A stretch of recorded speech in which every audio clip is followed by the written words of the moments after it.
This channel does not promote any violent, harmful, or illegal activities. All content provided by this channel is meant for an educational purpose only. Top quality और consistent performance के लिए सिर्फ silver pump नाम याद रखना। নেতাজি ইন্ডোরে গতকাল আমরা দেখেছিলাম তৃণমূল কংগ্রেসের কর্মী সভা এবং সেখানে সেই সভা থেকে নির্বাচন কমিশনকে আক্রমণ মুখ্যমন্ত্রীর।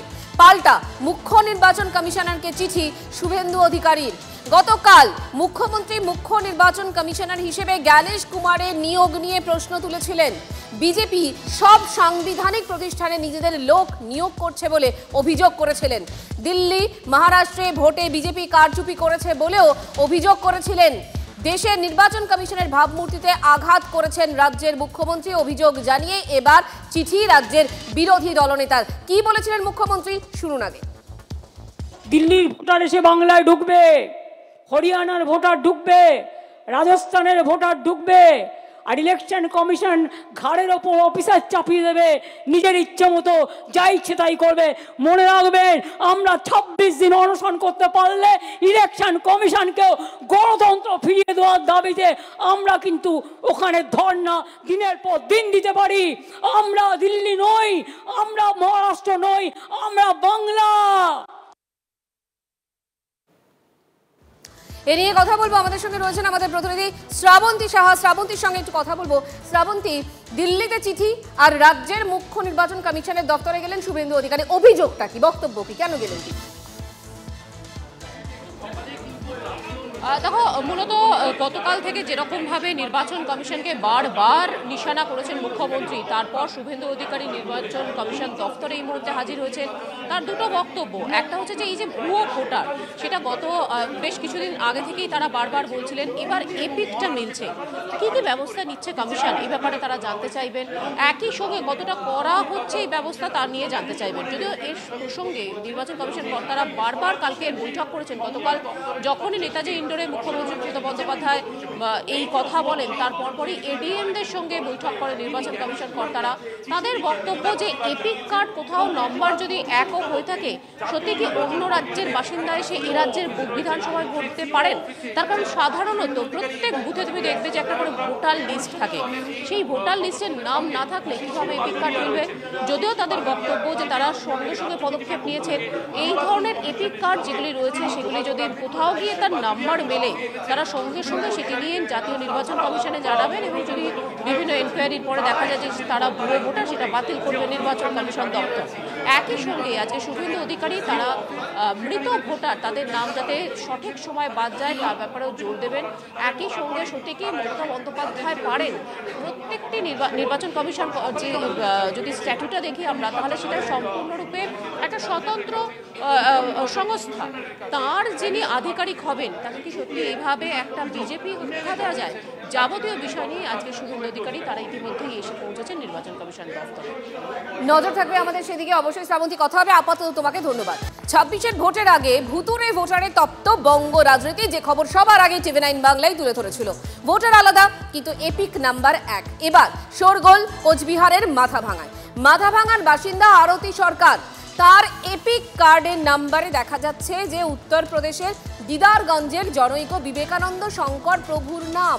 এ নিয়েই শুরু হয়েছে নতুন করে বিতর্ক। তৃণমূলের অভিযোগ, বিজেপি ও কমিশনের কারসাজিতেই এই ঘটনা। এই মুহূর্তে সুমন কল্যাণ ভদ্র আমাদের সঙ্গে রয়েছেন, আমাদের প্রতিনিধি। সুমন, একটু বুঝে নেওয়ার চেষ্টা করব কোন জায়গায় গন্ডগোলটা রয়েছে, কি সামনে আসছে। দেখো, এপিক যে কার্ড হয়, সেই কার্ডের নম্বরটি যার, সেই নম্বরটি কিন্তু পাওয়া যাচ্ছে উত্তরপ্রদেশের আরো একজনের। ফলে সমস্যা তৈরি হয়েছে এখানে। যেটা তৃণমূলের নেতা কর্মীরা যেটা বলার চেষ্টা করছেন, যে কুচবিহারের মাথাভাঙাতে যার নাম রয়েছে, সেই ব্যক্তির আধার কার্ডের নাম্বার, এই ভোটার কার্ডের নাম্বার, সেটি উত্তরপ্রদেশের একজন বাসিন্দা। ফলে এই জায়গায় কি করে সেটা সম্ভব হলো? কারণ এরপর যখন এই ভদ্র মহিলা যে মাথাভাঙার, তিনি যখন এপিক কার্ডটি নিয়ে যাবেন, তখন তার নামটি কিন্তু ম্যাচ করবে না। কারণ সুমন, তৃণমূল তো বলছে যে বিজেপির কারসাজি। সেক্ষেত্রে বিজেপির কি বক্তব্য পাচ্ছ? বিজেপির স্পষ্ট বক্তব্য একটাই, যে 26-এর নির্বাচন যেভাবে এগোচ্ছে, যেভাবে এগিয়ে আসছে, তাতে তৃণমূল সুবিধা করতে পারবে না। তার আগেই এটা আরেকটা নাটক, আর সেই নাটক তৈরি করে দিয়েছেন মুখ্যমন্ত্রী মমতা বন্দ্যোপাধ্যায়। আর সেই কারণেই তৃণমূল এখন এই দিকে দৃষ্টি ঘোরানোর চেষ্টা করছে অন্যান্য ইস্যু থেকে। ফলে গোটা ব্যাপারটাই তাদের কাছে সাজানো। দু একটি কেসে যদি এইরকম মিসম্যাচ ভোটার কার্ডের নাম্বার হতেও পারে, সেটা সংশোধনযোগ্য, কিন্তু যেভাবে এটার আওয়াজ তোলা হচ্ছে সব ক্ষেত্রে এই ঘটনা কিন্তু শুধুমাত্র আগামী 2000-এর নির্বাচনে পরাজয় জেনে করছে তৃণমূল, এমনটা তারা বলছেন। তবে তৃণমূল যে অভিযোগগুলো করেছে কয়েকটি স্পেসিফিক, সেক্ষেত্রে কিন্তু স্পষ্টভাবেই এই জিনিসটা আমরা দেখতে পাচ্ছি যে এপিক কার্ডে যার নাম্বার রয়েছে তার নাম কিন্তু আগে যে নাম ছিল সেটা নেই, বর্তমানে অন্য প্রদেশের লোকের নাম। বেশ, সুমন আপাতত ধন্যবাদ তোমাকে। পশ্চিমবাংলায় যদি এক একটা বুথে থেকে 10টা করে ভোটারের নাম ওরা বাদ দেয়, তাহলে 300 বুথ সম্পন্ন একটা বিধানসভা কেন্দ্রে 3000 ভোটারের নাম ওরা টেকনিক্যালি বাদ দিয়ে দিল, যারা ভোটটাই দিতে পারবে না। এবং এই ঘটনাটা যদি ভোটের দিন হয়, তাহলে এক একটা পরিবারের সঙ্গে আরো যদি 5টা-6টা করে ভোটার থাকে, তাহলে 6টা ভোট থাকে 318,000 ভোটারের মধ্যে এটা প্রভাব পড়বে। এবং ভোট কেন্দ্রে দাঁড়িয়ে বাকি ভোটাররা দেখবে তৃণমূলের নিশ্চিত ভোটারদের ভোট তালিকায় নাম নেই, তখন এটার প্রভাব আরো ইম্প্যাক্ট করবে। এই খেলাটা বিজেপি খেলতে যাচ্ছে। ভোটার তালিকা কারচুপি করে তৃণমূলই করে, কারণ বাংলাদেশ থেকে ওপাশ থেকে আসা মানুষের নাম ওপাশেও থাকে, এ পাশে আসে, এবং সেটা একদম চক্রান্ত করে হচ্ছে তৃণমূল কংগ্রেস এই কাজটা করে। এতদিন হচ্ছে তারা হচ্ছে সার্টিফিকেট দেয় এবং তাদের নাম তোলার জন্য সচেষ্ট হয়, এটা তৃণমূল কংগ্রেসের চক্রান্ত। তারা সম্পূর্ণ ভয় করছে, কারণ আগামী 26-এর যে নির্বাচন, এই নির্বাচনে তারা পরাজয় হবে নিশ্চিত, জেনে শুনে এরকম একটা মিথ্যা অপপ্রচার চালাচ্ছে। ভুয়ো ভোটার নিয়ে টিভি9 বাংলার খবরে তোলপাড়। গতকাল নেতাজি ইন্ডোরে সভামঞ্চে সেই খবর উঠে আসে মমতা বন্দ্যোপাধ্যায়ের মুখে। টিভি9 বাংলা মানে আমরাই প্রথম দেখিয়েছিলাম যে বাংলা, গুজরাট, হরিয়ানায় একই এপিক নাম্বারে আলাদা আলাদা ভোটারের ছবি। কমিশনের সাহায্যে অনলাইনে কারসাজি চলছে। নেতাজি ইন্ডোরের সভামঞ্চ থেকে দাবি তৃণমূল নেত্রীর, ভোটার তালিকা ক্লিন না করা হলে দিল্লিতে নির্বাচন কমিশনের সামনে ধর্নার হুঁশিয়ারিও দিয়েছে তৃণমূল নেত্রীর বক্তব্য ছিল গতকাল। ইলেকশনে যাবার আগে যুদ্ধকালীন কাজ যেটা করতে হবে, ভোটার লিস্ট ক্লিন করতে হবে। ভোটার লিস্ট ক্লিন করতে হবে, তা নাহলে ইলেকশন যাওয়ার কোনো প্রয়োজন থাকবে না। ভয় পাবেন না। যেখানে যেখানে অনলাইনে সব করেছে, একটা এজেন্সিকে দিয়ে করানো হয়েছে। আমি যতদূর খবর জোগাড় করতে পেরেছি, সম্ভবত অ্যাসোসিয়েশন অফ বিলিয়ন মাইন্ডস বলে একটা কোম্পানি আছে, কোম্পানি ইন্ডিয়া 360 সাবসিডিয়ারি নামে, এখানে ওদের অনেক লোক পাঠিয়েছে, এজেন্সি খুলেছে। তারা কি করেছে জানেন?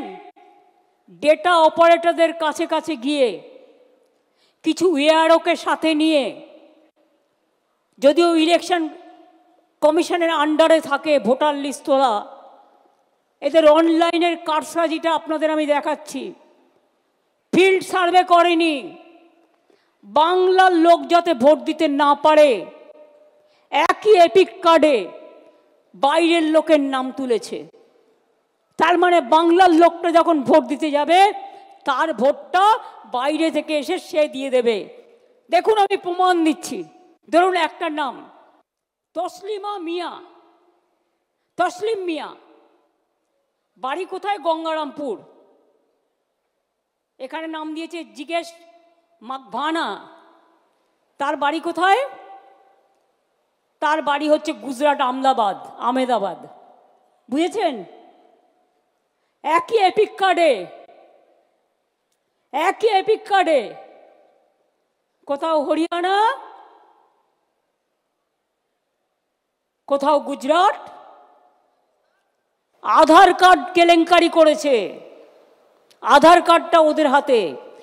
একই এপিক নাম্বারে বাংলার ভোটারের যেখানে নাম আছে, সেখানে হরিয়ানা, পাঞ্জাব, রাজস্থান, বিহার সব নাম ঢুকিয়েছে, রেলে করে নিয়ে আসবে। ওদের তো ভোট নেই। আবার মুর্শিদাবাদের ভোট তুলেছে নর্থ 24 পরগনায়, কারণ মুর্শিদাবাদের ভোট আগে হয়ে যাবে, ওগুলোকে নিয়ে আসবে নর্থ 24 পরগনায়, সাউথ 24 পরগনায়। This is the plan.